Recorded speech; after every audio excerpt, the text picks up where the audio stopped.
자, 오늘 본문에서는 예수님의 사역이 어떤 마음에서 흘러나오는지를 우리에게 보여주는 그런 말씀입니다. 앞부분에는 치유의 장면이 나오고 뒤로 갈수록 예수님의 사람을 어떻게 바라보시는지가 그대로 드러납니다. 본문의 초점은 기적 자체보다는 그 기적을 행하시는 예수님의 시선과 동기라고 할 수 있습니다. 특히 36절에서 성경은 예수님이 무리를 보시고 불쌍히 여기셨다고 기록합니다. 그 이유는 그들이 목자 없는 양처럼 시달리고 방황하고 있었기 때문입니다. 우리는 리더의 중요성을 아무리 강조해도 지나치지 않는다고 생각합니다. 가정에서는 부모님이 되겠죠. 부모님으로 인해 상처받는 자녀들이 얼마나 많습니까? 그들의 어떤 작년의 인생이 이렇게 방황하고 괴로운 삶을 살아가는 것은 사실은 어렸을 때의 상처와 두려움이 정말 큰 영향을 주는 것을 봅니다. 그래서 리더라는 것은 영적인 리더이든 어떤 정치적인 리더이든 아니면 가정에서의 리더이든 정말 무한 책임을 갖고 하나님 앞에 선 줄로 알면 두려울까, 넘어질까 두려워하는 그 마음으로 서야 하는 것입니다. 여러분, 이 표현은 사람들의 어떤 도덕적 상태를 예수님이 정지하는 말이 아니라 지도자 없이 방치된 안타까운 현실에 대한 진단에 가깝습니다. 예수님은 그들의 문제를 단순화하지 않으시고 그 상태를 있는 그대로 보신 거예요. 이 본문을 통해 예수님의 사역이 어떤 능력이나 열심에서 나온 것뿐만 아니라 사람들을 향한 깊은 긍휼에서 비롯된 것임을 우리는 알 수 있습니다. 우리 마태복음 9장 27, 28절 다시 한번 읽어보겠습니다. 예수께서 그곳을 떠나 길을 가시는데 눈먼 두 사람이 예수를 따라오면서 소리질렀습니다. 다윗의 자손이여 우리에게 자비를 베풀어 주소서. 예수께서 어떤 집으로 들어가시자 눈먼 사람들도 따라 들어갔습니다. 예수께서 그들에게 물으셨습니다. 내가 너희를 보게 할 수 있다고 믿느냐? 그들이 예수께 대답했습니다. 그렇습니다, 주님. 자, 눈먼 두 사람은 예수님을 따라왔습니다. 보지 못했지만 따라왔습니다. 성경은 그 이유를 길게 설명하지는 않습니다. 왜 그들이 보지도 못하는데 예수님이 걸어가시는 것을 그대로 따라왔는지. 다만 그들이 예수님을 뭐라고 불렀습니까? 다윗의 자손이라고 불렀습니다. 그들은 지금 자기의 어떤 상황보다 예수님이 누구신지를 먼저 붙들고 있었다라는 거예요. 다른 말로 하면 문제보다는 그 문제를 고치실 수 있는 그 예수님을 그들은 붙들고 있었다라는 거죠. 그러나 예수님은 그들의 필요가 무엇인지를 너무나 잘 알고 계시죠. 그런데도 불구하고 예수님은 고쳐주지 않으시고 그들에게 중요한 질문을 하십니다. 내가 너희를 보게 할 수 있다고 믿느냐? 여러분, 이것은 오늘 우리에게도 주는 질문이라고 생각합니다. 내가 내 문제를 해결할 수 있다고 믿느냐? 내가 너 자녀를 다시 살릴 수 있다고, 영적으로 깨어나게 할 수 있다고 믿느냐? 하나님께서 우리에게 우리의 삶에 직면한 그 문제들에 대해서 우리에게 이렇게 물으신다면 우리는 어떻게 대답해야 될까요? 어떤 사람은 문제가 너무나 크게 보이죠. 그게 우리의 일상이 주는 미혹이라고 말할 수 있습니다. 우리는 일상의 어떤 세상의 어떤 삶의 패턴 속에 들어가 그 구조 속에서 살아가다 보면 주님이 오지 않으실 것 같아요. 왜? 세상이 너무나 크게 보이잖아요. 여러분 정말 엄청난 그 부를 자랑하는 뭐 어떤 대기업의 어떤 회장이나 어떤 그런 구조 속에 들어가면요. 갑자기 목사인데도 어떤 선교사인데도 갑자기 그런 어떤 구조 안에서 두려움을 느낄 때가 있어요. 왜 그러십니까? 돈이 주는, 권력이 주는 그 힘이 그만큼 강력하기 때문이에요. 그래서 깨어 있지 않으면, 그 성령 충만하지 않으면 그 세상의 악을 우리가 쉽게 이길 수가 없어요.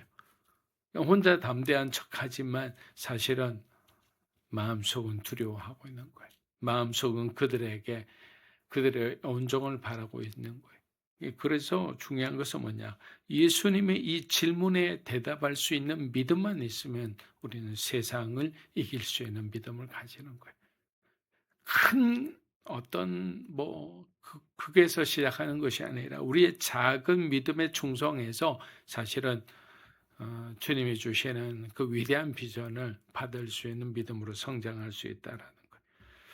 여러분, 이 질문은 능력의 가능성을 묻는 말이 아니라 그들의 믿음이 문제에 매여 있는지, 사람에게 매여 있는지, 환경에 매여 있는지, 아니면 예수님 자신에게 놓여 있는지를 알고자 하는 질문이, 왜? 예수님 바로 이것을 검증하는 거예요.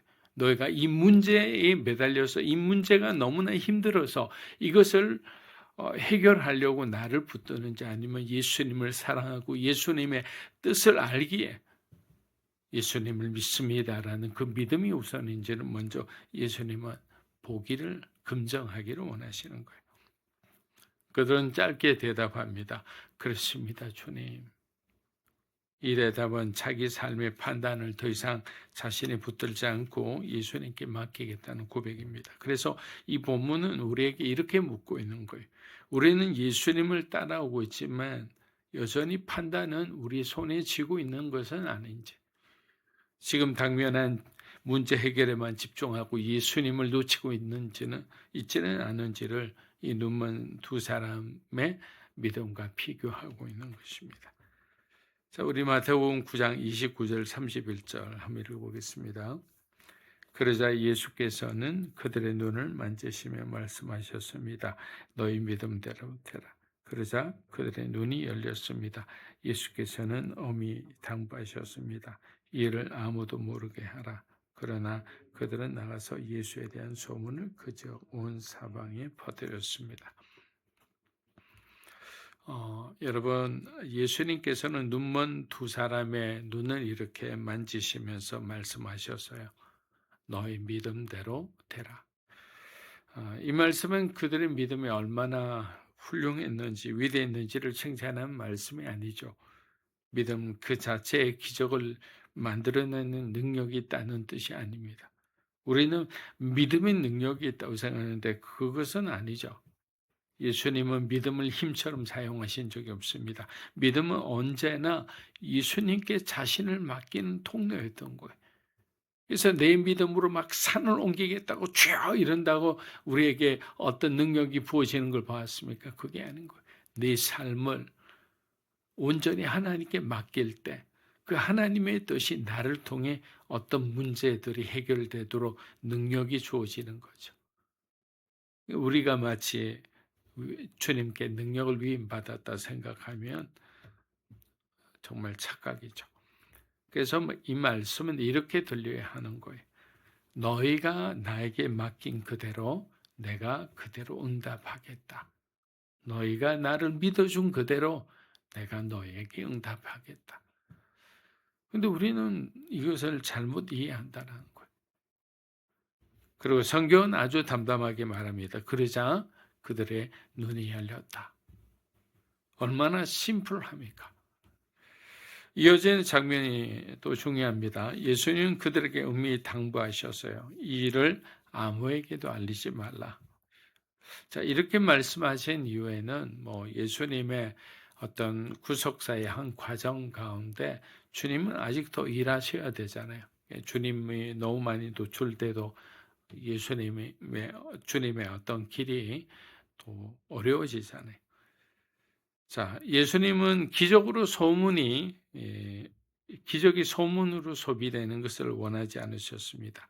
사람들이 은혜를 경험하고도 기적에 머물러 예수님 자신을 놓치는 것을 경계하셨기 때문이죠. 그러나 성경은 그들이 나가서 예수에 대한 소문을 그 지역 온 사방에 퍼뜨렸다고 기록합니다.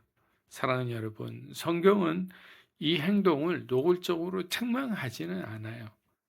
그렇다고 칭찬하지도 않습니다. 그저 사실을 기록할 뿐이죠. 왜 그렇습니까? 은혜를 경험한 사람이라 해도 늘 온전히 순종하는 것은 아니기 때문입니다. 기쁨이 앞서고 순종이 뒤따르는 경우가 더 많기 때문이죠. 그러나 여기서 우리가 반드시 보아야 할 것이 있습니다. 예수님은 그들의 미숙함 때문에 예수님이 행하신 그 치유를 취소하지 않으셨어요. 순종의 완성도를 보시고 은혜를 주신 것이 아니에요. 그렇다면 저와 여러분은 은혜를 받을 만한 그런 어떤 그릇이 되지 않을 거예요. 왜? 그만큼 우리의 신앙은 믿음이 좋은 사람이라도 업앤다운이 심하기 때문에 그렇습니다. 우리를 붙드는 것은 믿음의 정확함이 아니라 순종의 완성도가 아니라 우리를 끝까지 살리시는 주님의 그 은혜의 신실함이라는 거예요. 그래서 이 본문은 우리에게 이렇게 말하고 있습니다. 은혜는 완성된 사람에게 주어지는 보상이 아니라 연약한 사람을 붙드는 하나님의 결정이라는 거예요. 하나님이 우리에게 그 은혜를 부어주시기를 결정하셨기 때문에 우리에게 위로가 있는 거고 우리에게 능력이 주어지는 거고 우리에게 지혜가 부어지는 거예요. 자, 우리 마지막으로 34절을 한번 읽어보겠습니다. 그들이 떠나간 뒤 사람들이 귀신 들려 말 못하는 사람을 예수께 데려왔습니다. 그리고 예수께서 귀신을 쫓아내시자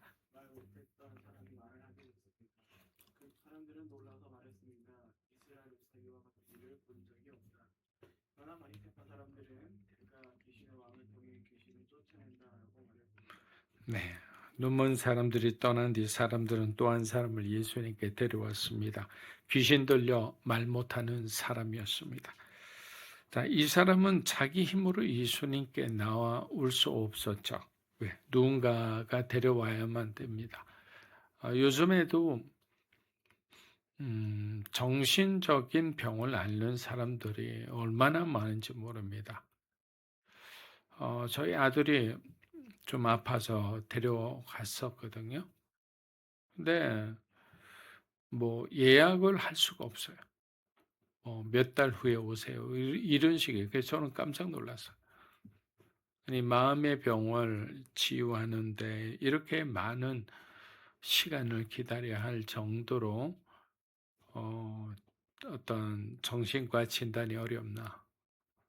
요즘에는 뭐 불안장애도 많죠. 사람들이 마음속에 어떤 일만 있으면 그냥 두근두근거리고 그래서 공황장애 같은 것은 제가 이전에 있었던 그 방송국에서도 공황장애 알아서 왔다 갔다 하는 친구들이 굉장히 많아서 그 정도로 요즘은 불안한 세상이에요. 자기 자신을 가누지 못할 정도로 마음이 어려운 거예요. 상처 때문일 수도 있고 학교 생활 가운데 받았던 그런 상처들도 굉장히 많더라고요. 그 정도로 어려운 사람들이 많습니다. 누군가의 도움이 없으면 스스로 사회에서 설 수 없는 사람들이 많아요. 이 사람도 마찬가지였죠. 영적으로 힘든 상태에 있는데 누군가가 데려와서 그 상태를 설명해 주었어요. 그런데 예수님은 그의 상태를 예수님은 전지하시고 통찰하셨기 때문에 그를 거절하지 않고 받아들이셨습니다. 예수님께서 그런데 그를 바라보고 귀신을 쫓아내시자 말 못한 사람이 말하게 되었습니다. 여러분, 이 기적을 여러분이 그 현장에 있었다면 어떻게 할까요? 다윗처럼 춤을 추겠죠. 할렐루야. 그리고 주님을 찬양하겠죠. 그런데 똑같은 은혜를 받은 사람들, 그 많은 사람들이 이스라엘에서 이와 같은 일을 본 적이 없다. 뭐 이런 찬사를 막 보내기 시작했어요. 근데 그들의 말 속에는 경외도 있고 놀라움도 있었죠. 기적을 보았으니까. 그런데 그 반응이 믿음으로 이어지지는 않았어요. 우리가 오병이어의 기적을 통해서 배운 것은 무엇입니까?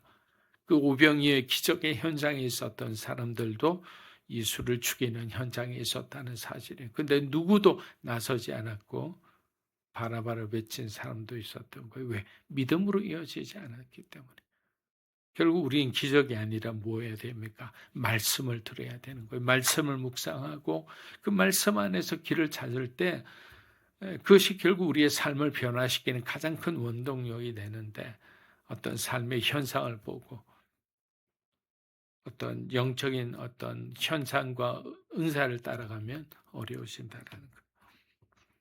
그때 바리새인들이 말합니다. 그가 귀신의 왕을 통해 귀신을 쫓아낸다. 정말 해괴한 해석을 말하죠. 문제는 예수님의 능력이 아니었습니다. 문제는 그 능력을 어떤 마음으로 받아들이느냐. 예수님은 이 비난에 전혀 개의치 않으셨어요. 그렇다고 뭐 자신을 변호하지도 않으셨어요. 주님은 계속해서 사람 살리는 일을 하셨고 병든 자를 치유하셨고 묶인 자를 풀어내시고 침묵한 자에게 말을 허락하셨어요. 사랑하는 여러분, 예수님은 오늘도 우리 삶 속에 그렇게 일하고 계십니다. 우리가 다 이해하지 못해도 마음이 아직 정리되지 않아도 주님의 긍휼은 멈추지 않으시는 거예요. 오늘 아침 우리가 이성적으로 이해되지 않아도 주님의 일을 판단하려 하기보다는 주님 앞에 조용히 기다렸으면 합니다. 언제 어디서 어떻게 해야 우리를 살릴지를 주님만이 아시기 때문이죠. 그렇게 오늘도 설명보다는 신뢰로, 의심보다는 오히려 더 여러분의 기대로 하루를 시작하는 우리가 되었으면 합니다. 주님은 오늘도 우리를 불쌍히 여기시며 필요한 은혜를 허락하시리라 믿습니다. 기도하겠습니다. 이제는 우리 주 예수 그리스도의 은혜와 하나님 아버지의 크고 놀라우신 사랑과 성령님의 감화 감동 교통하심의 역사가 주님의 긍휼하심을 마음으로 믿음으로 받아들이며 오직 예수 오직 은혜를 사모하며 믿음으로 살아가기 원하는 사랑하는 믿음으로 사는 교회 성도 한 분 한 분의 삶과 이 자리에 계신 하나님의 거룩한 성도들 위해 영상으로 예배드리는 주님의 귀한 백성들 위해 이 나라 민족과 한국 교회와 우리 선교사님 위해 이제로부터 영원토록 함께 하시기를 간절히 축원하옵나이다. 아멘.